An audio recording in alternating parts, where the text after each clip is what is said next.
List of tools: tape measure, hammer, shovel, level,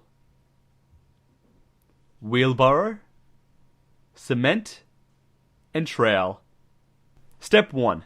Build a framework with hardboard or plywood. Hardboard allows to blend it into smooth curves. Step 2. Place wooden pegs outside the form to hold the shape. Nail the pegs to the boards if necessary.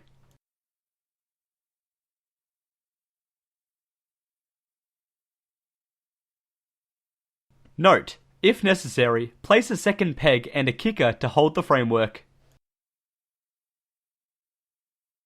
Step 3. After compacting the soil, start pouring the concrete into the framework. If necessary, reinforce the cement with a metallic mesh.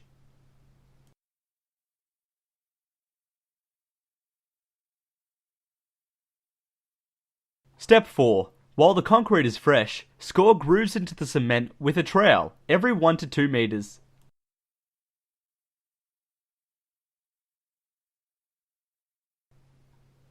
Step 5.